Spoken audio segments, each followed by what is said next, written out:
Good evening, everybody. A rare thing to say here at the Institute. My name is Barry Colfer, and I'm very happy to welcome you here to this special event. This week marks the 148th week of conflict in Ukraine following Russia's full-scale invasion. And this year we saw the likes of Ukraine's surprise attack in Kursk in August. We saw the arrival of North Korean troops. A little after, we saw Russia's incursion into Kharkiv in May, and of course the war grinds on. And with numbers disputed, the Wall Street Journal rather, in September claimed that up to 1 million people have been killed or injured. And I think President Zelensky acknowledged some 43,000 Ukrainians have been killed in the month of October. In the month of October, he acknowledged 43,000 people have been killed over the course of the conflict, I mean. And of course, many millions more have been displaced, traumatized. So we're here this evening to discuss Ukraine's fight for freedom with Lara Marlowe. Lara, a really sincere welcome here, the Institute. Welcome back. We'll be discussing in part the contents of this wonderful book, How Good It Is, I Have No Fear of Dying, Lieutenant Yulia Mykytenko's fight for Ukraine, that Lara has just published with Head of Zeus here in Ireland. It's being published in America as well, or it has been published in America? It will come out in February. Melville House in New York is publishing it, and it comes out in Berlin in February as well. In translation? In translation, just in time for the German election. And the publisher is very excited because Ukraine is a big issue in German politics right now. Of course it is. Why the Chancellor fell out with his finance minister over weapons to Ukraine. So more on that anon, I hope. That the book it packs a lot into its 260 pages across 11 chapters. I've really enjoyed reading it, spending time with it.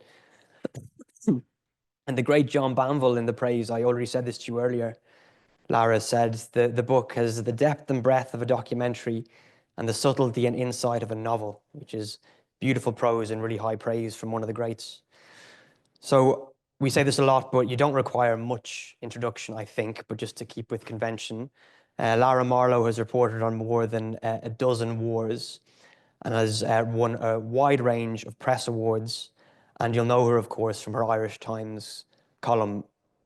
Pertinent to this discussion, Lara has spent, I think I'm right to say, 3 extended periods in Ukraine since the onset of Russia's war of aggression there in 2022, the extension, of course, of its previous invasion.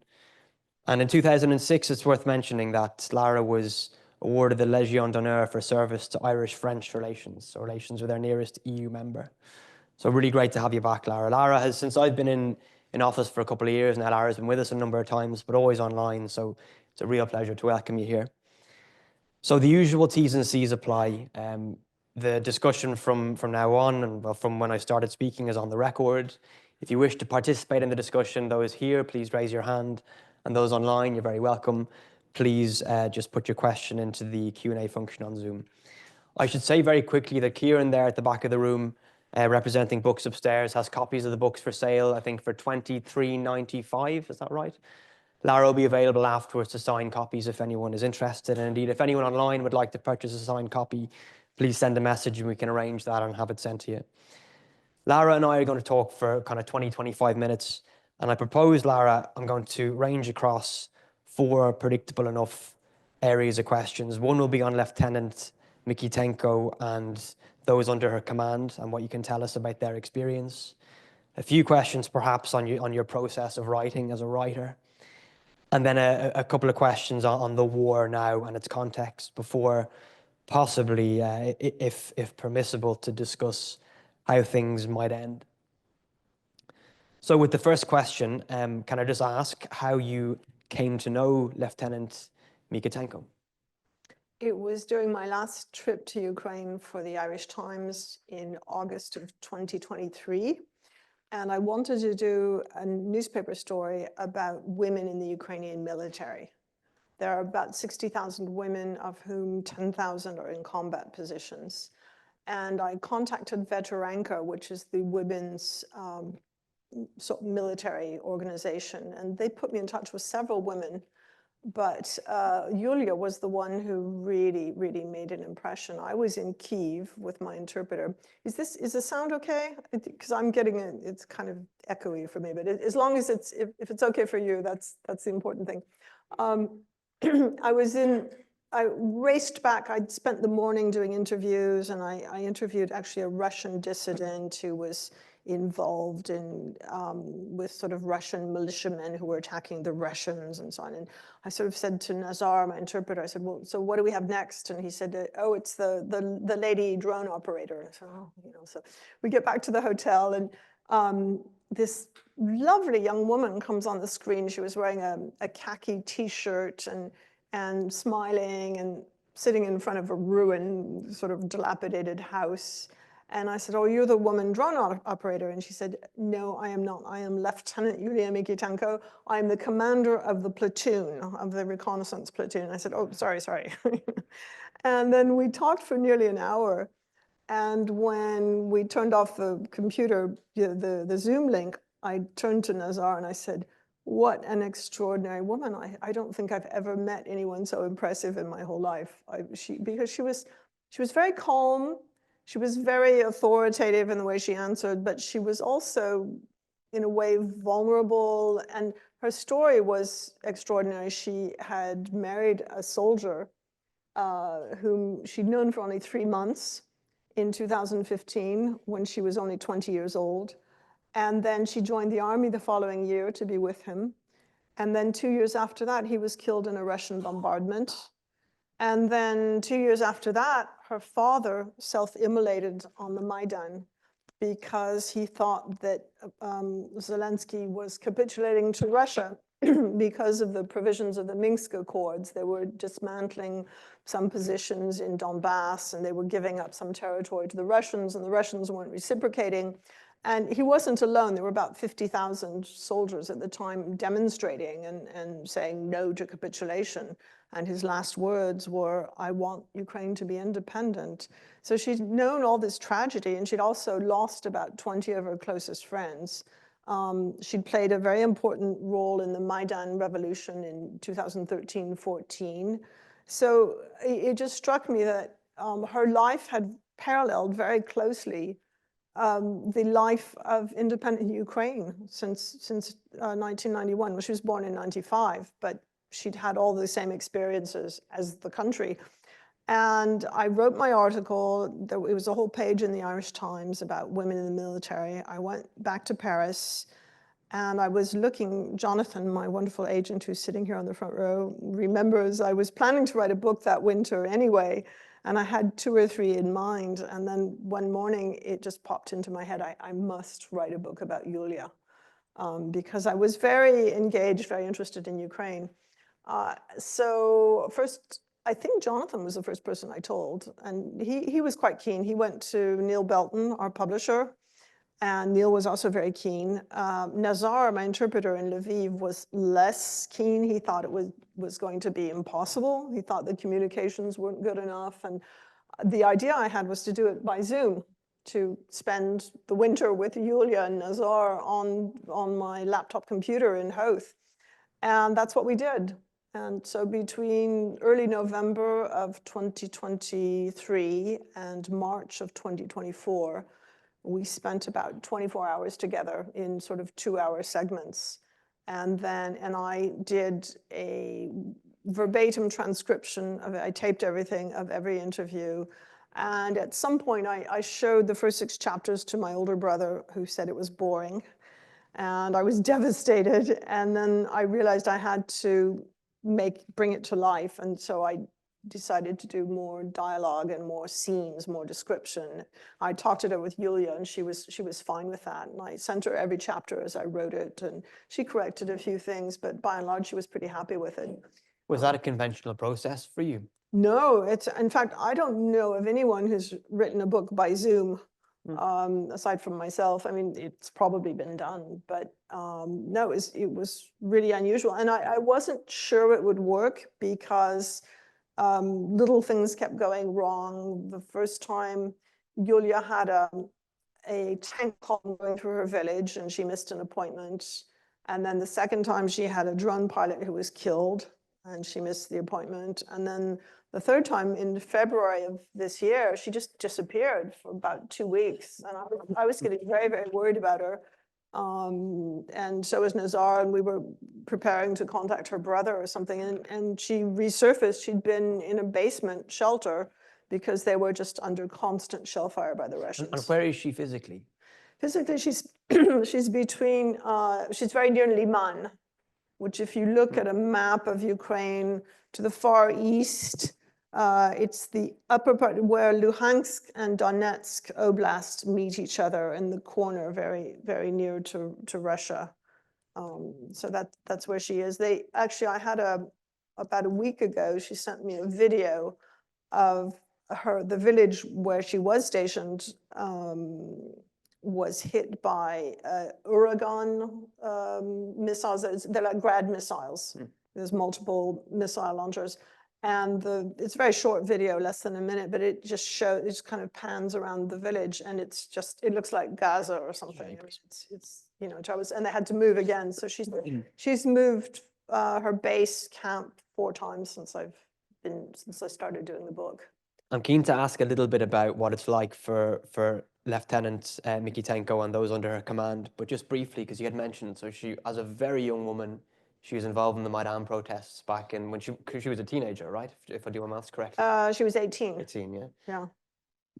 What drove her into that? Do you have any idea? Or was it just, I won't make any suggestions. She grew up in a fairly typical Ukrainian family. Her parents divorced when she was a child.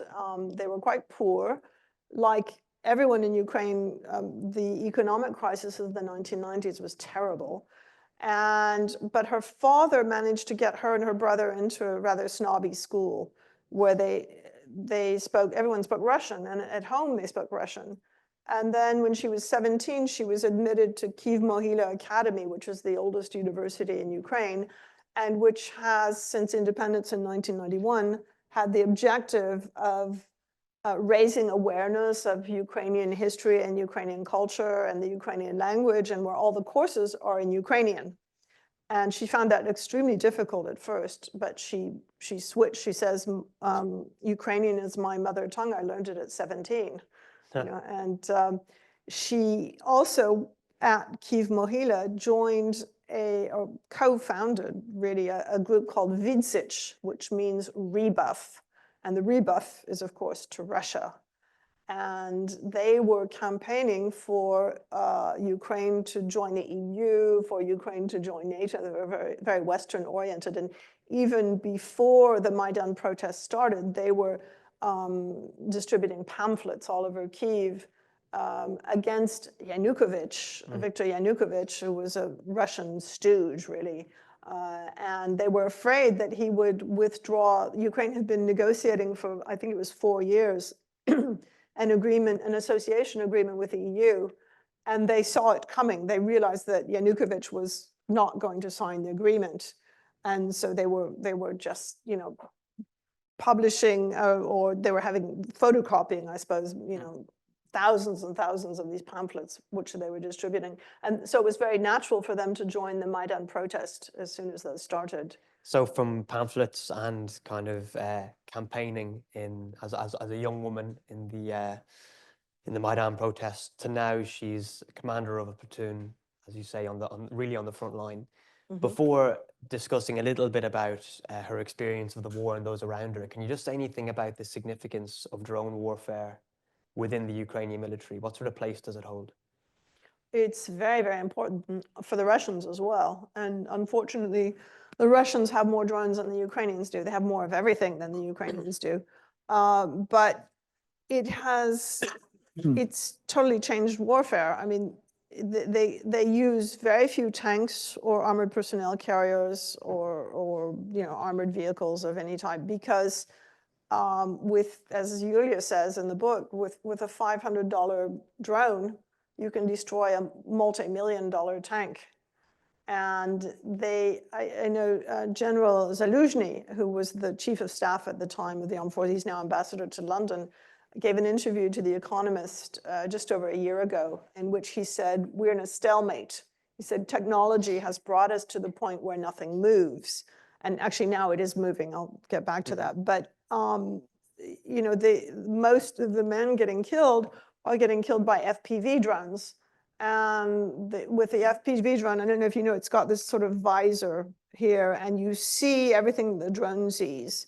And they put grenades, or well, usually grenades, on the FPV drones, and then you just choose the person you want or the target you want and go in and crash into it and blow it up. And a lot of men are getting killed this way. In fact, the Russians are using FPV drones in Kherson for what they call human safaris. They're using them to kill civilians. It's pretty grim. But it kind of, you know, negates the value of all of this armor. But actually now, since the Ukrainians invaded Kursk in August, things have heated up a lot. And also, since I think Trump's election probably has something to do with it, that both sides want to grab as much territory as they can in case they have negotiations early next year. And they want to be in a position of strength. So they're fighting a lot harder these days. And especially the Russians are moving forward in Donbass and taking more territory, like the last village that Yulia was in. I have a naive question that I kind of know the answer to, I think. There's no such thing as a naive question. You're very kind. But just regarding the fact that Yulia and those under her command are so close to the front line when it's been operated remotely. I think I do understand that the limits of the technology mean that you have to be within a certain proximity of the conflict, but can you comment on that at all? Well, actually, I mean, they're close, but her base camp is about 15 kilometers from the gray zone. The gray zone is about 5 kilometers between the Russians and the Ukrainians, and it's kind of no man's land. It's full of mines, it's full of rats that eat the dead and wounded, and to do an assault, you have to cross the gray zone. So, then she has 2 dugouts. So she's 15 kilometers back. The dugouts are about 5 kilometers back. And she goes to the dugouts, and she sends her men to the dugouts. And the dugouts are very well camouflaged. So hopefully the Russians don't know where they are, don't see them. And they send their drones up from the dugouts. And she has usually 2 men in each dugout at all times, 24 hours a day. And then each man is handling a drone. So she's got 4 drones patrolling all the time.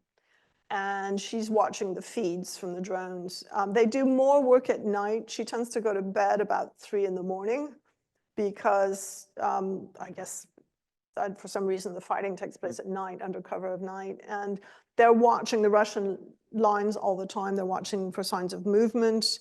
And they see the Russians. Well, one incident she told me about this year, 2 Russian tanks came forward, and then about 20 men got out of the tanks, and then the tanks pulled back so they can't hit them with FPVs or other drones. And then the men come forward single file. And that particular incident, she called in the artillery, and there were about, she said there was a total of between 40 and 50 men. And I think she said they killed 12, and there were about 30 wounded, which is pretty high. You know, the Russians take enormous casualties, higher than the Ukrainians. And then she said she claims that the Russians just abandon their dead and wounded much of the time, which the Ukrainians do not. But that's what's going on. Before moving on from this topic, can you say anything? There's references to this in your book, to some of the things that Lieutenant Mykytenko and those around her have seen, some of the things that they've observed through their drones. Sure. 3 incidents come to mind. The first one was on September 9th of 2022. Captain Dmitro, who was her company commander, the company is 128 men, and he was leading an assault into a village that they had been shelling. And her company believed that the Russians had had fled the village, and he was going into the village to make sure that it was free of Russians, which was very dangerous, of course. But he went into the village, and she was watching him on the drone feed, and a shell exploded where he was. And, you know, all she saw was smoke. And so she saw her company commander, who she was very fond of, killed on the drone feed. The second very memorable one I remember was early 2023. They were fighting Wagner mercenaries who were in Soledar. You remember the salt mines of Soledar, very near Bakhmut. And she was watching the front lines, the infantry lines, and the Wagner mercenaries were just pouring over the top. They were just coming, just hordes of them. And the Ukrainians were gunning them down with machine guns and just killing, you know, more. She said she couldn't even count them all. And she was quite shocked just to see this wholesale assembly line death of these Wagner soldiers. And then perhaps the most chilling one, which she saw this summer, so after we had finished the book, I think it was in July or August, she was watching on a drone feed. The Russians found one of, it wasn't her dugout, it was a different unit, but from the same company. They found the dugout and they threw tear gas into it. And the Ukrainians came out of the dugout and they, I think they made them strip or take off their shirts or something, and they lined them up, and then they just gunned them down and killed them. It was 5 or 6 men all at once, and so that's pretty horrific. And it's known now that the Russians are particularly angry with or after drone pilots, because the drone pilots are taking the most casualties. And they also do not take prisoners anymore. So any men they catch on the front line like that, they just shoot them dead. It's summary execution, which is a war crime, of course. Of course. And so Yulia, no doubt, Lieutenant Mykytenko, forgive me, has observed people belonging to her, people she knew in conflict. Okay. It's really chilling. And, it is chilling. I ask her very often, I say, how can you stand this? How can you sleep at night? And she says, you just have to, it's like you take it and set it on a shelf somewhere, because if you think about it too much, you go mad. You know, you can't cope. You'd often wonder if that just happens. I've never experienced anything of this nature, so you wonder if that's the only way you can respond. I think you have to keep a certain distance from it. And also you have to really believe in what you're doing. And she does. Yes, absolutely. She really does, although she's often discouraged. She's discouraged when, for example, last winter, when the US Republicans withheld $60 billion in aid for 6 months on orders from Donald Trump from October until April. And the Russians were firing 10 artillery shells for every 2 Ukrainian artillery shells. It doesn't feel good. I want to ask you about that in a moment, about kind of the geopolitical changes, including in the White House. But just before we leave this part of the discussion, the title of the book, it's something you and I have discussed a little, How Good It Is, I Have No Fear of Dying. Can you tell us a little bit about it, what it means to you, how you came to name the book after that term? Well, when I was interviewing Yulia about her father, who died on the Maidan, as I told you, she said that when they looked in his wallet after, when they found his, well, actually he's lived for a day or two in a coma, but in his wallet he had a photograph of Vasil Stus, who was a very famous dissident poet in Soviet Ukraine and died in a Soviet labor camp in 1985. And I said, well, tell me more about this poet. And I was either Yulia or Nazar kind of chimed in and said, how good it is, I have no fear of dying. And I said, what's that? And they said, that's the first line of his most famous poem. And every Ukrainian knows this poem. And someone had given her father a book of Stus's poetry when he was in hospital earlier that year. So one day I was looking hard for a title. Jonathan remembers how we were looking for a title, and I was walking down Abbey Street in Howth, and like the idea to do the book, it just popped into my head. So I had 2 inspirations for this book, and one was to do the book, and the second one was the title. And I sort of raced back, and I think I called Jonathan.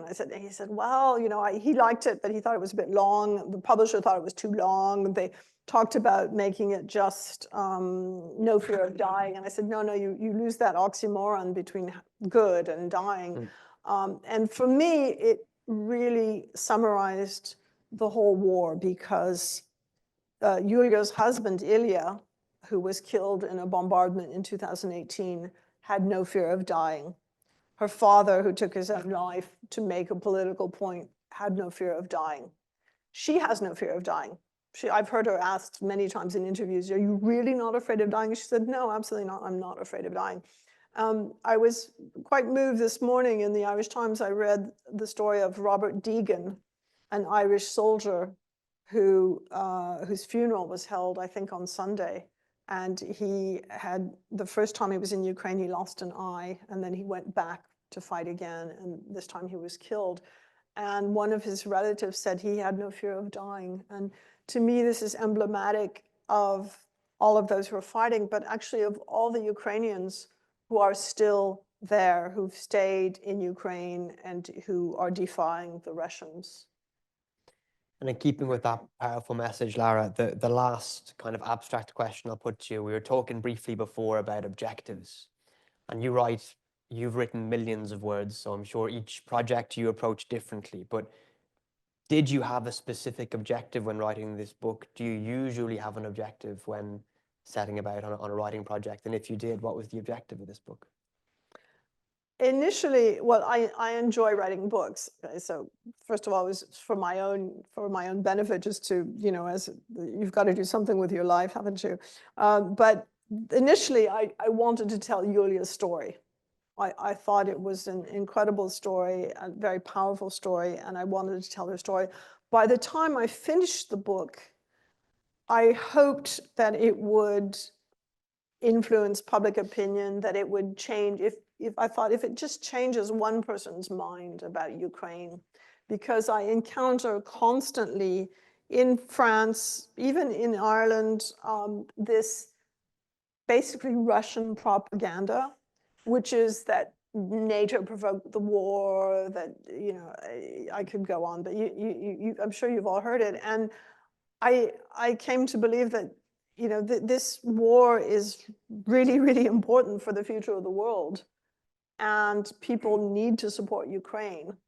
So I don't want to sound messianic about it or anything, but I really hope that this book will convince a few people of that. And you spend time, obviously, between here and Paris, I'm right to say? No, I wrote... No, not just you personally, you spend time in the two cities, yeah? Yeah, I have an apartment in Paris and a little house in Howth, and for the 27 years when I was a staff correspondent for the Irish Times, I would basically spend Christmas, Easter, and a few weeks in August in Howth. But I've written all my books in Howth. And to do this one, I actually spent 7 months in Howth, which is the longest time I've ever spent there. So I find it much easier to write in Howth than in Paris. Proximate to the sea, maybe. It's the proximity to the sea, the morning walks out to the lighthouse, but also the fact that aside from the walks, there's nothing to do. Except be inspired, you know? But no, I ask you, it was a personal question, but I'm just curious. I'm always really interested in threat perception, because I'm able to spend time in different parts of Europe, and it's just so abundantly clear the closer you get to the east. I spend a good portion of my year in Eastern Europe as well. And just the closer you get to the conflict, the kind of urgency of the conflict is so much more vivid. I had a Georgian lady cab driver on the way here today, and she's very distraught about the way Putin has infiltrated the political class in Georgia, and the way he's basically trying to take over Georgia, the same way he's basically doing now in Georgia by getting a puppet as president, what he had done in Ukraine with Yanukovych from 2010 to 2014. So yes, you're further away from it, but sometimes it comes to you. And actually, I know some of the Ukrainian refugees living in Howth, See, you don't really escape it. And I think that anyone in America or Europe who thinks that we can escape it is wrong, because we will feel the effects of it. That's one of the services of your book for an Irish audience, because even people who are, I think, sympathetic to the Ukrainians, needless to say, I'd say the vast majority of Irish people, the sort of book you've written and the kind of personal anecdote and the personal elements of it is very helpful, I think, in contextualizing the conflict in a way I think is worthy of a read. Two little questions from me. Well, short questions that will invite long answers, then over to the audience so you can start gathering your thoughts. Geopolitically, the return of Donald Trump to the White House.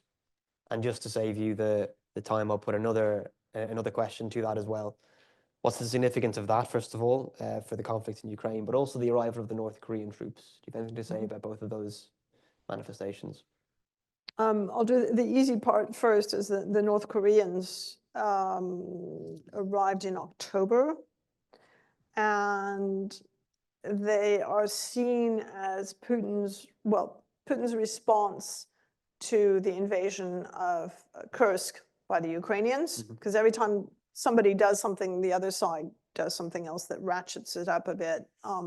Like when Biden gave permission to the Ukrainians to use ATACMS missiles against Russia, then he fired the intermediate range ballistic missile. I think we'll talk about that later. But so the North Koreans were sort of revenge. And until now, my understanding is that they're all deployed in Kursk, although the Ukrainians claim some of them are in Donbass. I don't know if they're in Donbass. They may be.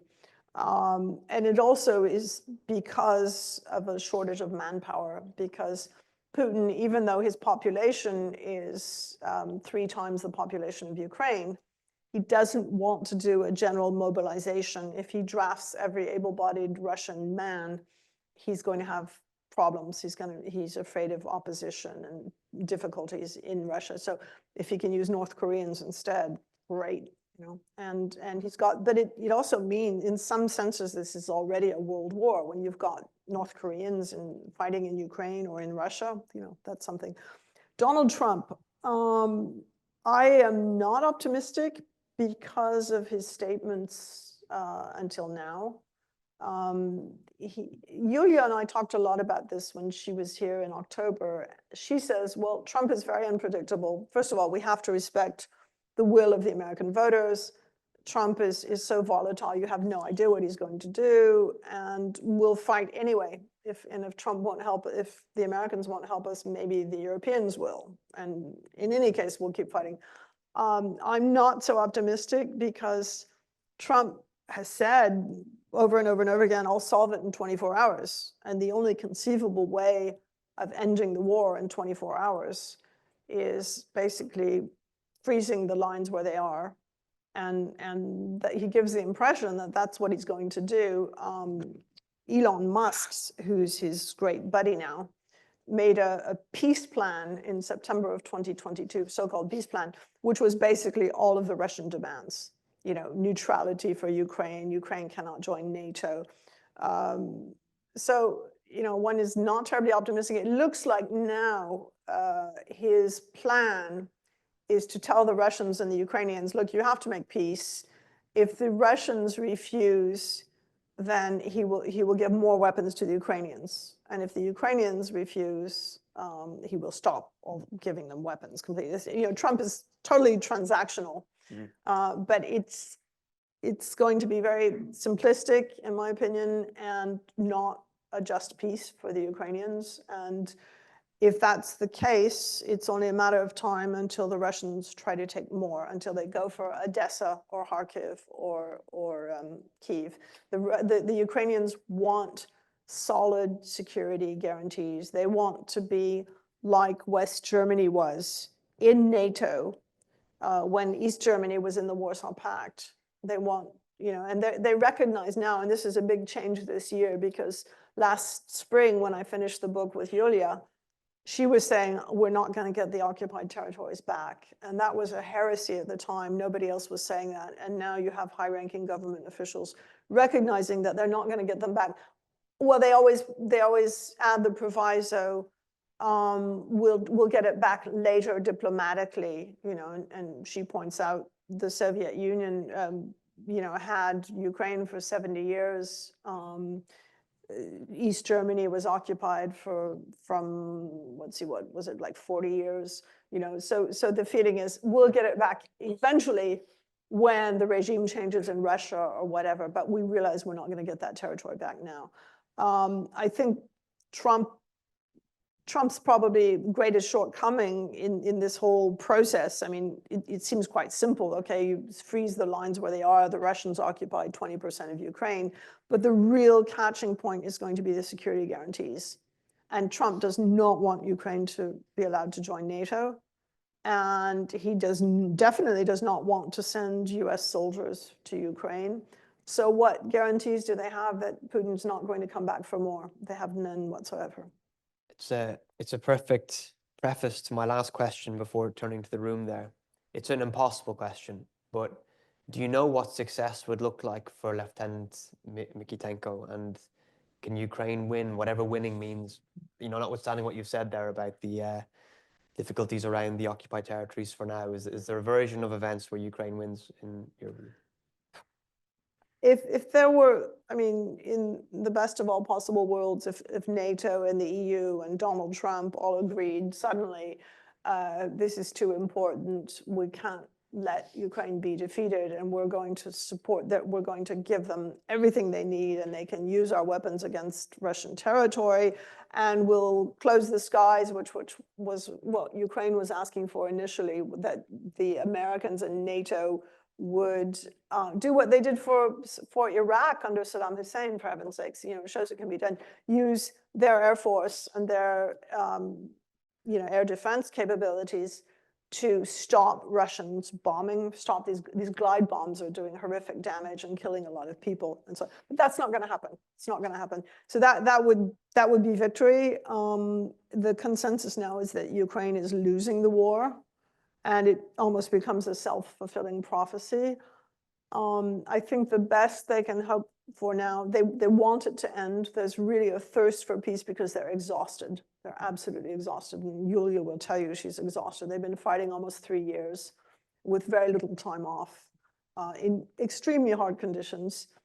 And they want peace. The problem is that Putin shows no indication whatsoever of wanting peace, and he says they will not compromise. The Russian government spokeswoman just last week said, why should we compromise? And they refer to the new Russian regions, right? All this land they've stolen, 4 oblasts of Ukraine. So yeah, I think the best the Ukrainians can hope for now is to freeze it now, not to lose any more territory than they already have, and some kind of guarantee, whether it's NATO membership or there was talk of French and Polish soldiers on the ground in Ukraine, although the Poles then said they wouldn't send soldiers. So that's not clear. Some sort of guarantee. The problem is they had a guarantee called the Budapest Memorandum when they gave up their nuclear weapons in 1994. And Russia, the UK, the US, France, I think China later as well, all these, but the main ones were the UK and the US and Russia, all promised Ukraine that they would protect it against any military aggression. And so now the country, Russia, which promised to protect them, has invaded them and is raping and torturing and killing and bombing, and so it was absolutely worthless. As Yulia says, it wasn't worth the paper it was written on. So they're very wary of any guarantees or so-called guarantees they're going to get now. Really sobering and really authoritative as ever, Lara. We've only tipped on, there's loads of other topics I think we could discuss, and they may come out in the Q&A, but we'll have a chance at the end to come back to anything that you feel is left unsaid.